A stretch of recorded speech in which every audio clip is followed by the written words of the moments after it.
Bab kedua, Al-Quran dan Wahyu. A. Pengertian Al-Quran. Secara etimologis, Al-Quran adalah bentuk masdar atau bentuk infinitif dari kata qara'a, yaqra'u, qira'atan, Qur'anan, yang berarti bacaan. Al-Quran dalam pengertian bacaan ini misalnya terdapat dalam firman Allah Subhanahu wa ta'ala, Inna alaina jam'ahu wa qur'anah, fa idza qara'nahu fattabi' qur'anah. Inna alaina jam'ahu, sesungguhnya alaina atas tanggungan kamilah, jam'ahu, mengumpulkannya di dalam dadamu, wa qur'anah, dan membuatmu qur'anah, pandai membacanya. Jadi dalam ayat ini kata Quran berarti bacaan. Fa idza qara'nahu fattabi' qur'anah. Fa idza qara'nahu, dan apabila kami telah selesai qara'na, membacakannya, fattabi' qur'anah, maka ittabi', ikutilah qur'anah, bacaannya. Lagi-lagi dalam ayat selanjutnya kata Quran diartikan dengan bacaan. Jadi Al-Quran dengan makna bacaan, dalilnya adalah Quran Surah Al-Qiyamah ayat ke-17 dan 18. Karena dalam ayat ini kata Quran diartikan dengan bacaan ya. Di samping dalam pengertian bentuk masdarnya, yaitu diartikan dengan bacaan atau cara membacanya, kata Quran juga dapat dipahami dalam pengertian bentuk maf'ulnya atau bentuk objeknya. Dalam bentuk maf'ul, kata Al-Quran diartikan dengan al-makru. Al-makru artinya sesuatu yang dibaca atau sesuatu yang terbaca. Dalam hal ini, al-makru atau sesuatu yang dibaca diberi nama bacaan atau Quran, atau penamaan maf'ul dengan masdar, atau dalam hal ini konsep seperti ini disebut dengan masdar yang bermakna maf'ul. Bentuknya bentuk masdar, tetapi maknanya mengikuti makna bentuk maf'ul, bentuk objek. Menurut sebagian ulama seperti Imam Asy-Syafi'i, sebagaimana dikutip oleh Imam As-Suyuti, kata Quran adalah termasuk kelompok isim alam ghairu mushtaq. Isim alam adalah nama yang ghairu mushtaq. Isim alam ghairu mushtaq adalah nama yang tidak memiliki asal katanya atau tidak memiliki akar kata. Dalam artian kata tersebut berdiri sendiri tanpa diturunkan dari kata lain. Sehingga Al-Quran menurut Imam Asy-Syafi'i merupakan nama yang khusus untuk firman Allah yang diturunkan kepada Nabi Muhammad SAW, seperti halnya Taurat dan Injil yang juga tidak ada asal katanya. Jadi betul-betul kata Quran ini berdiri sendiri dan khusus untuk menyebut firman Allah yang diturunkan kepada Nabi Muhammad yang bernama Al-Quran. Kenapa begini? Imam Asy-Syafi'i menganggap bahwasanya jika Quran dianggap atau dikatakan berasal dari kata qara'a, berarti setiap yang dibaca dapat dinamai Quran. Kenapa? Karena qara'a artinya bacaan. Quran berasal dari kata qara'a. Qara'a artinya membaca ya. Quran artinya bacaan.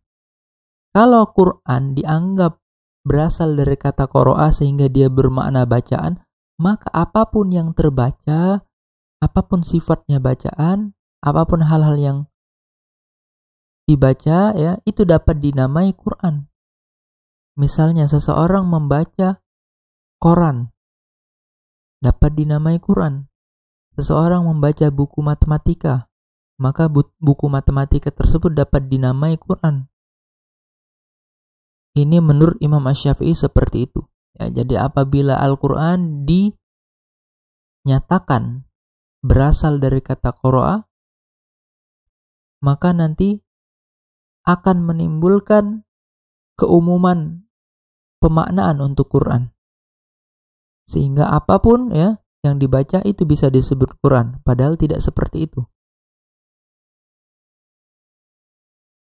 Bahwasanya Al-Quran itu hanya khusus untuk nama bagi firman Allah yang diturunkan kepada Nabi Muhammad SAW.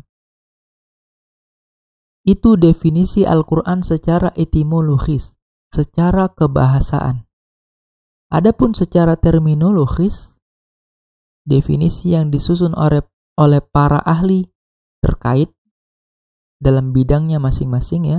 Dalam hal ini, definisi yang disusun oleh para ulama ulumul Quran, karena ini konteksnya dalam bidang ulumul Quran, maka definisinya disusun oleh ahli terkait, yaitu ahli ulumul Quran. Maka definisi Al-Quran menurut para ulama ulumul Quran adalah kalamullahil munazzalu ala Muhammadin sallallahu alaihi wasallam al-matlu bitawatur wal muta'abbidu bitilawatihi. Artinya Al-Quran adalah kalamullah, kalam Allah, firman Allah, al-munazzalu yang diturunkan ala Muhammadin sallallahu alaihi wasallam kepada Nabi Muhammad sallallahu alaihi wasallam, al-matlu yang dibaca bitawaturi secara mutawatir.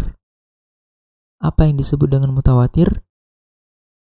Yaitu sesuatu yang dibaca dengan banyak orang ya, banyak sekali orang dan secara berantai. Jadi Al-Quran adalah sesuatu yang dibaca secara mutawatir atau diriwayatkan secara mutawatir. Wal muta'abbadu bitilawatih, dan Al-Quran adalah dapat beribadah dengan membacanya. Pengertian terminologis di atas dinilai cukup untuk mendefinisikan apa itu Al-Quran. Mengapa? Karena misalnya dalam definisi tersebut ya disebutkan bahwasanya Al-Quran adalah kalam. Tetapi setelahnya disebutkan lafal Allah, kalamullah. Nah, penyebutan lafal Allah atau lafzul jalalah dalam definisi tersebut ini akan mengkhususkan Al-Quran daripada kalam-kalam yang lain. Nah, karena kalau Al-Quran hanya disebutkan Al-Quran adalah kalam, maka ini akan memasukkan misalnya kalam malaikat, kalam jin dan manusia. Tetapi ketika dikatakan bahwasanya Al-Quran adalah kalamullah, maka Al-Quran adalah kalam yang berasal dari Allah saja. Maka sesuatu yang tidak termasuk kalamullah, maka bukanlah Al-Quran. Kemudian sifat al-munazzal atau kata al-munazzal dalam ayat tersebut, artinya yang diturunkan, terletak setelah frasa kalamullah.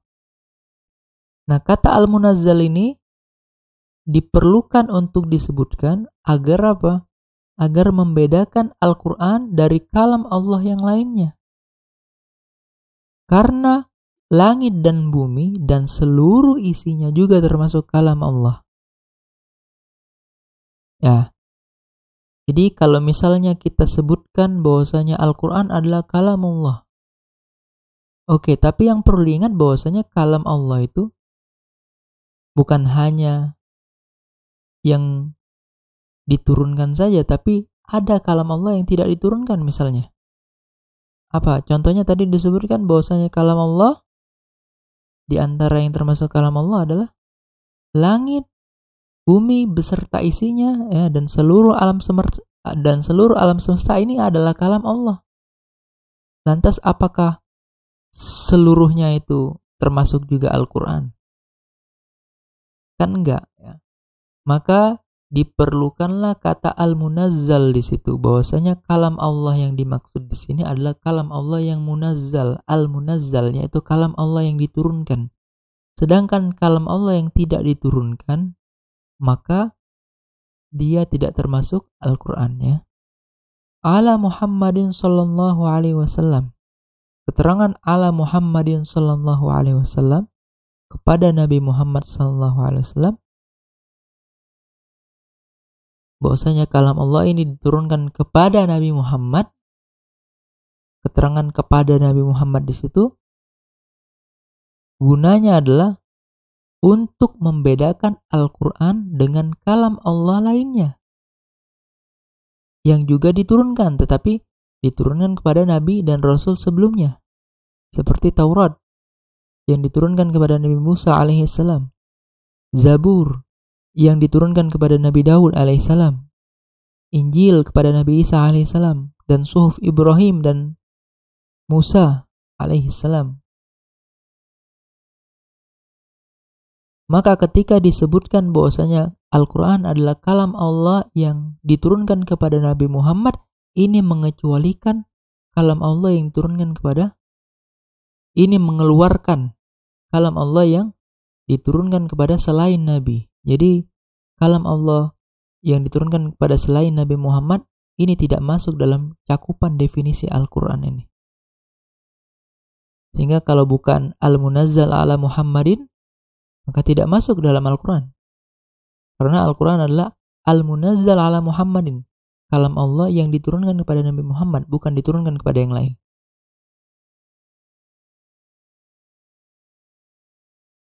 Lalu disebutkan juga sifat bitawatur, secara mutawatir dalam definisi tersebut. Kalamullahil munazzal ala Muhammadin sallallahu alaihi wasallam al-matlu bitawaturi. Al-Quran adalah kalam Allah yang diturunkan kepada Nabi Muhammad, al-matlu bitawaturi, yang dibaca dengan mutawatir. Keterangan al-matlu bitawaturi atau yang dibaca dengan mutawatir ini diperlukan dalam definisi tersebut untuk apa? Untuk membedakan Al-Quran dengan firman Allah lainnya yang juga diturunkan kepada Nabi Muhammad SAW, tetapi tidak masuk kategori mutawatir, seperti hadis ahad. Hadis ahad itu kalam Allah juga, diturunkan kepada Nabi Muhammad juga. Lah, apa bedanya dengan Al-Quran? Kalau sampai di situ sama. Nah, bedanya adalah yang ini, yang membedakan al-matlu bitawaturi, bahwasanya Al-Quran itu al-matlu bitawaturi. Dia dibaca secara mutawatir atau diriwayatkan secara mutawatir. Sementara hadis ahad tidak ya. Hadis ahad statusnya tidak mutawatir. Mutawatir itu adalah diriwayatkan oleh banyak sekali orang, sehingga tidak dimungkinkan banyak orang ini meriwayatkan secara dusta. Sementara hadis ahad ini diriwayatkan ya hanya segelintir orang, ya, tidak mencapai derajat mutawatir. Ya, hadis ahad yang dimaksud di sini adalah hadis ahad yang bersifat qudsi ya. Kalau hadis ahad yang bersifat nabawi, maksudnya hadis ahad yang berasal dari ijtihad Nabi tidak masuk dari sini. Kenapa? Karena hadis nabawi itu bukan kalam Allah tapi kalamun Nabi ya. Sementara hadis qudsi kalam Allah, walaupun redaksinya atau rangkaian kalimatnya itu berasal dari Nabi.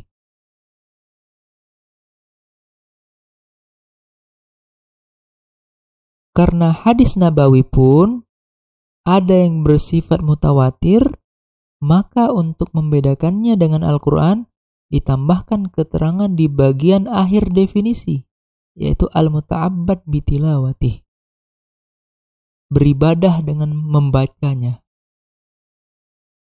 Nah, keterangan beribadah dengan membacanya ini diperlukan untuk apa? Membedakan Al-Quran dari hadis mutawatir. Jadi hadis itu ternyata ada yang mutawatir juga. Kalau tadi kan hadis ahad ya, jelas nggak masuk. Nah, tapi kalau hadis mutawatir ternyata masuk. Karena dia adalah kalam Allah ya. Yakni hadis qudsi maksudnya. Hadis qudsi yaitu kalam Allah. Dan hadis qudsi ya ada yang bersifat mutawatir. Nah, lantas untuk membedakan Al-Quran dengan hadis qudsi yang mutawatir ini gimana? Disebutkanlah sifat al-muta'abbid. Salah tadi ya. Al-muta'abbid bitilawatih. Yaitu bahwasanya Al-Quran itu beribadah dengan membacanya. Bisa dianggap ibadah dengan membacanya ya. Maksudnya apa? Maksudnya karena hanya Al-Quran, firman Allah yang dibaca dalam beribadah atau dalam waktu melaksanakan ibadah seperti dalam sholat misalnya. Atau maksudnya setelah membaca surat Al-Fatihah. Sedangkan firman Allah berupa hadis itu tidak dibaca dalam sholat atau tidak dibaca dalam ibadah. Jadi begitu. Maka dengan definisi ini, definisi secara terminologis ini, Al-Quran terbedakan dari yang lain, terkhususkan betul-betul ya. Definisi ini adalah definisi yang jami' mani'. Jami' artinya mencakup keseluruhan sifat-sifat atau karakteristik Al-Quran. Kemudian mani' mencegah dari hal-hal lain yang mungkin mirip dengan Al-Quran masuk dalam cakupan definisi ini. Jadi betul-betul definisi ini adalah definisi yang mencerminkan hakikat Al-Quran.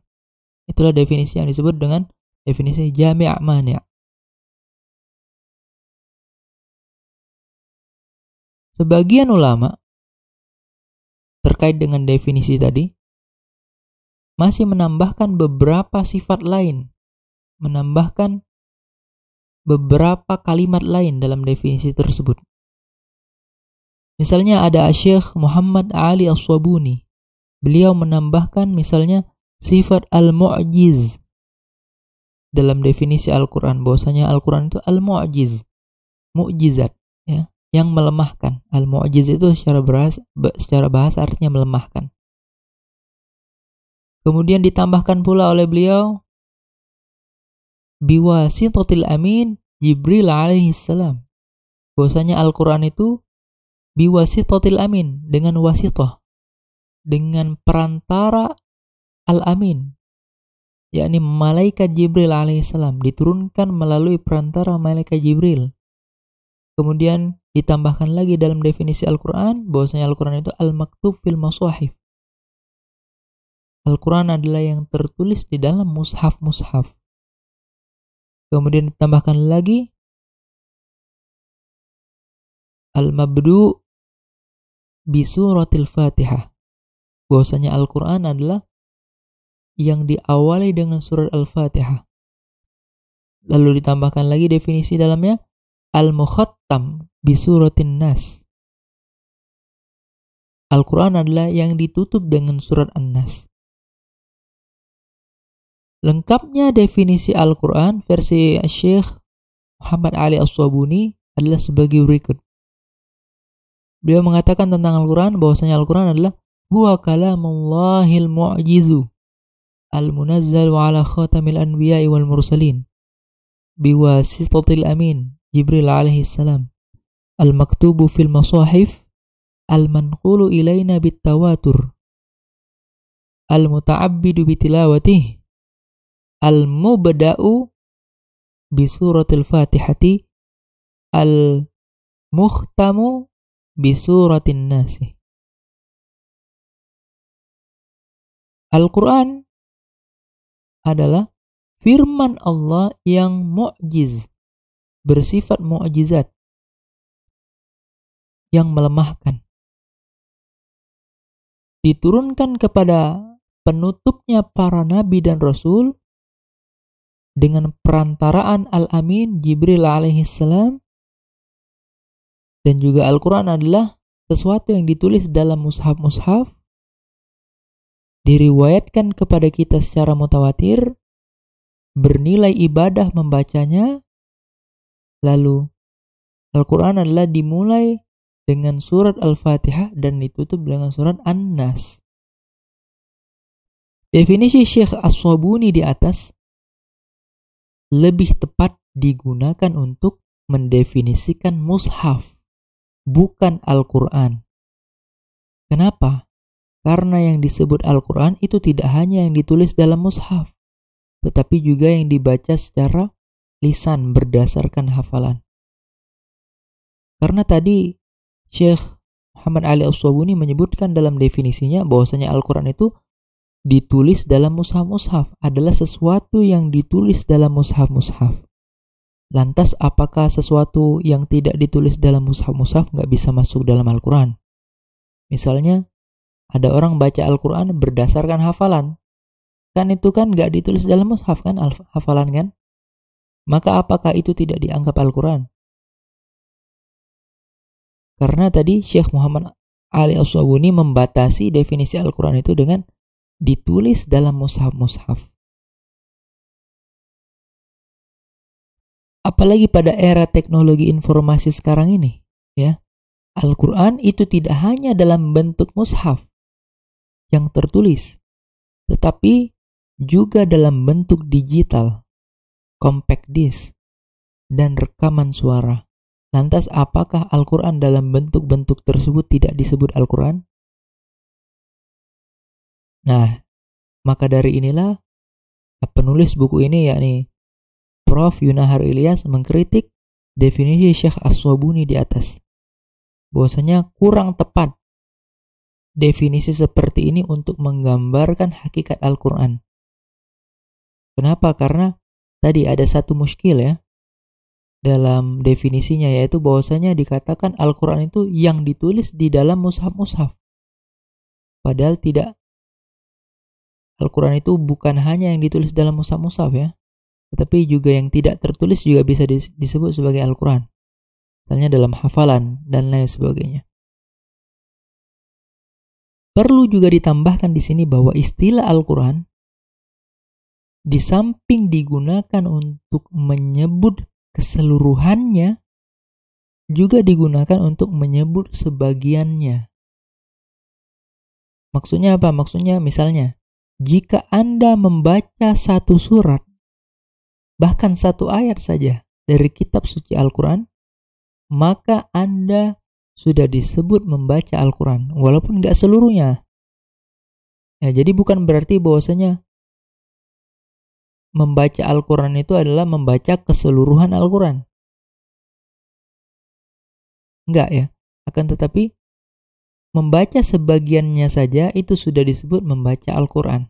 Ya, jadi Al-Quran itu adalah keseluruhannya dan sebagiannya.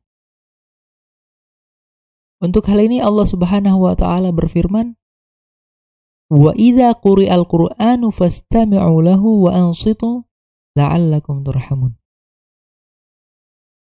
Wa idza quri'al Qur'anu, dan apabila dibacakan Al-Qur'an, fastami'u lah, maka dengarkanlah hal tersebut baik-baik, wa ansitu, dan perhatikanlah dengan tenang, la'allakum turhamun, agar kamu mendapatkan rahmat.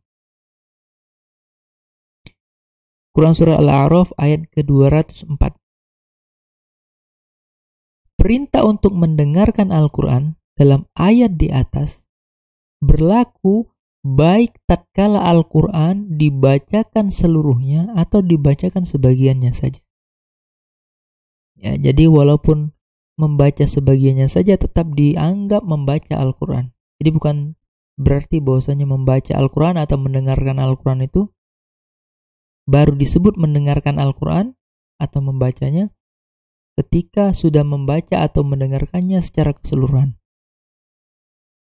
Bukan berarti seperti itu. Akan tetapi apabila sebagiannya saja itu sudah bisa dianggap membaca atau mendengarkan Al-Quran. Demikianlah definisi Al-Quran secara etimologis dan terminologis,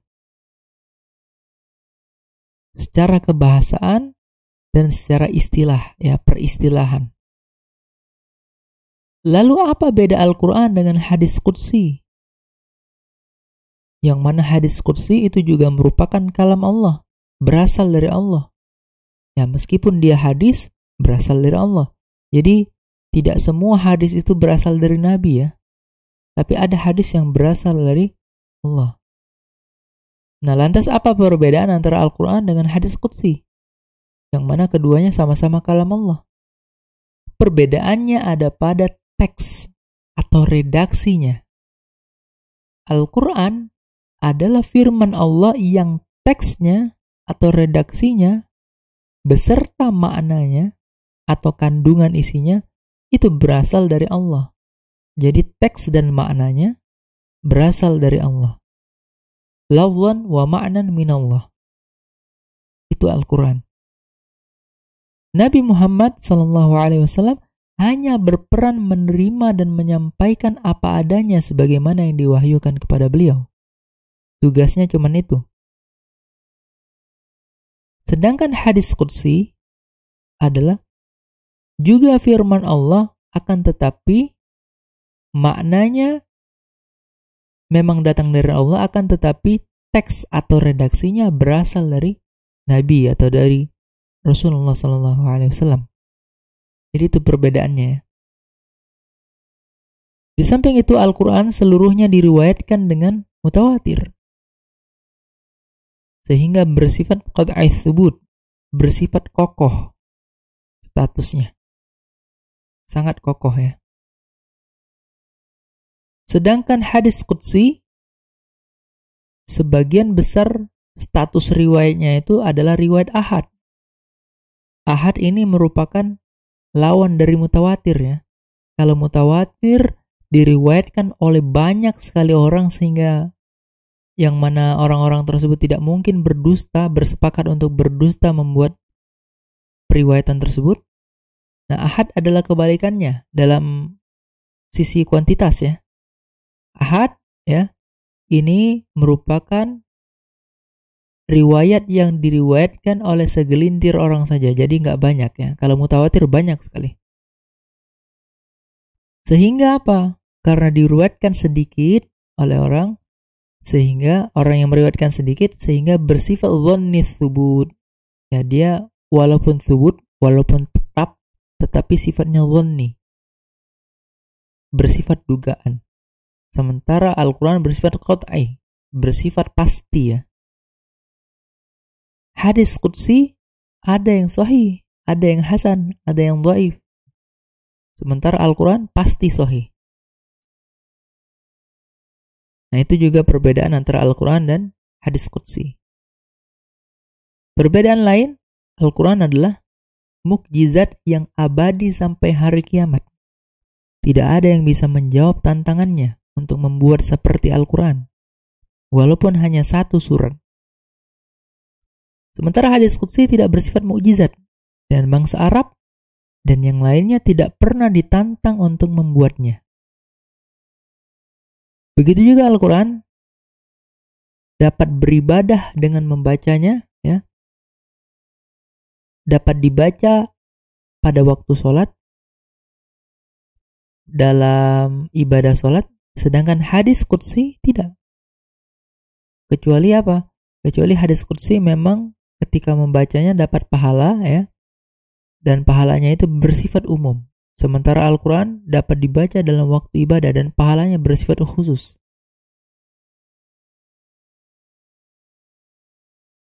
Sementara itu hadis Nabi umumnya ya, yang bukan hadis qudsi. Jadi hadis Nabi itu ada dua ya jenisnya. Ada hadis nabawi, ada hadis qudsi. Hadis qudsi hadis yang maknanya atau kandungannya itu berasal dari Allah.